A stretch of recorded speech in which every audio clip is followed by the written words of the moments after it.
میں بھی لاہور گیا تو شاعر ہے نا سید سلمان گیلانی صاحب، تو انہوں نے مجھے فون پہ کہا کہ میں بہت سارے مشکلات سے گزرا ہوں. پہلے میں وہ ایک بیٹری لگائی دل پہ، دل کمزور ہو گیا تھا، اس کی وجہ سے حالت صحیح نہیں ہوئی. پھر میرا آپریشن ہوا، پھر وہ اسٹرینتھ وغیرہ ڈالے گئے، اس سے بھی ٹھیک نہیں ہوا. پھر اور طبیعت خراب ہوئی، پھر میرا بائی پاس کیا انہوں نے.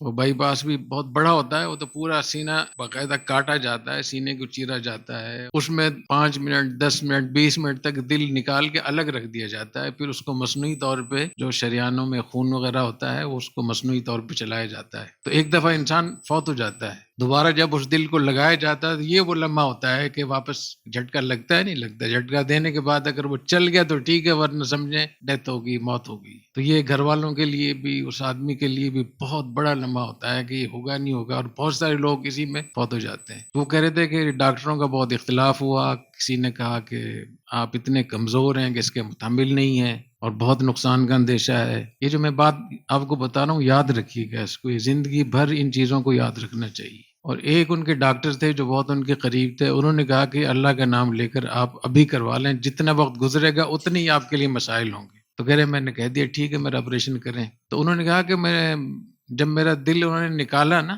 الگ کیا، اسی وقت میں ایک عالم برزخ میں پہنچ گیا. اور میں نعرے لگا رہا تھا، لا نبی آبادی، لا رسول آبادی، ختم نبوت زندہ باد. میں اسی حالت میں تھا، ادھر ڈاکٹر میری آواز سن رہے ہیں، منہ بول رہے ہیں، اور کہہ رہے ہیں میں عالم بالا میں ہوں.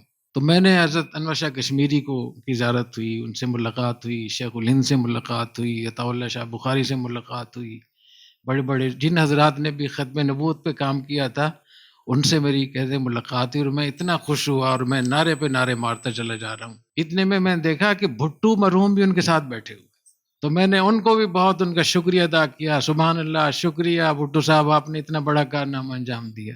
جب کہہ رہے ہیں دوبارہ میرا دل انہوں نے لگایا تو پھر دوبارہ سے میں اس دنیا میں واپس آ گیا. تو عجیب و غریب انہوں نے کافی لمبی تفصیلات ہیں، تو میں اس کو بچا رہا ہوں کہ عبدالودود کو بھیج کے اس کو ریکارڈ کروں. تو میں آپ سے کہنا چاہ رہا ہوں کسی کو حقیر نہ سمجھے. بھٹو نے جو قادیانیوں کو غیر مسلم قرار دیا، یہ اتنا بڑا کام اللہ نے اس سے لے لیا. اب کس نے دل چیر کے دیکھا ہے کہ اس کی نیت ٹھیک نہیں تھی؟ اللہ شقق تقلبہ، دل چیر کر تو نہیں دیکھا آپ نے. تو بھٹو مرحوم نے ایک جو 1973 کا جو اسلامی آئین ان کی اس میں جو پاس ہوا تھا، پھر 1974 میں قادیانیوں کو غیر مسلم قرار دیا گیا، پھر 1974 یا 75 ہی میں OIC کی بنیاد رکھی گئی. یہ بھی بھٹو کا بہت بڑا کارنامہ تھا. اور یہ جتنے بھی بڑے بڑے لوگ تھے، شاہ فیصل اور صدام حسین اور کرنل قذافی اور جو فلسطین کے تھے یاسر عرفات وغیرہ، یہ سارے لوگ لاہور میں آئے تھے اور بہت بڑا کام ہوا تھا اس وقت میں. تو یہ بھی بھٹو کا خاص وہ تھا.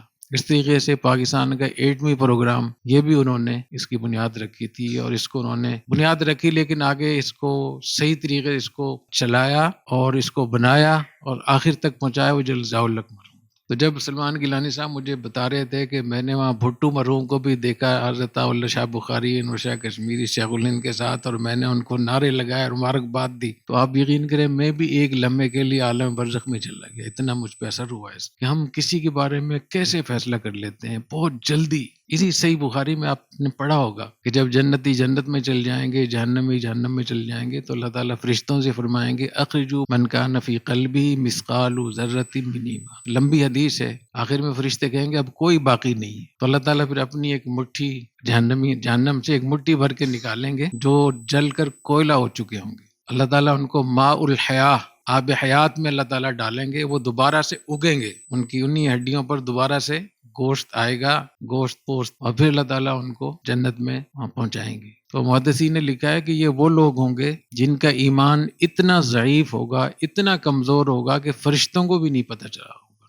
حالانکہ فرشتوں کے ذمے ہے، تو ہم کیسے فیصلہ کر لیتے ہیں کسی کو فوراً ہم دار اسلام سے خارج قرار دے رہے ہیں، اس کو مرتد قرار دے رہے ہیں، اس کو کافر قرار دے رہے ہیں. پوری ایک مشینیں ہم نے لگا رکھی ہیں تکفیر کی. تو جن لوگوں نے بھٹو کا زمانہ دیکھا ہے اس کو سامنے رکھیں، اور پھر یہ مولانا سید سلمان گیلانی صاحب کی اس واقعے کو دیکھیں، تو اس سے یہ پتہ چلتا ہے کہ مخالفت کریں لیکن جو اللہ کا کام ہے وہ اللہ کے کام میں مداخلت نہ کریں. یہ اللہ فیصلہ کرے گا کہ کون جنت میں جائے گا، کون جہنم میں جائے گا. ظاہری اعتبار سے جو اللہ تعالیٰ نے ہمیں جو نظام دیا ہے تکفیر کا، وہ بہت سخت ہے، وہ اتنا سخت ہے کہ اس پہ اتنی جلدی کوئی آتا بھی نہیں ہے تکفیر کے لیے۔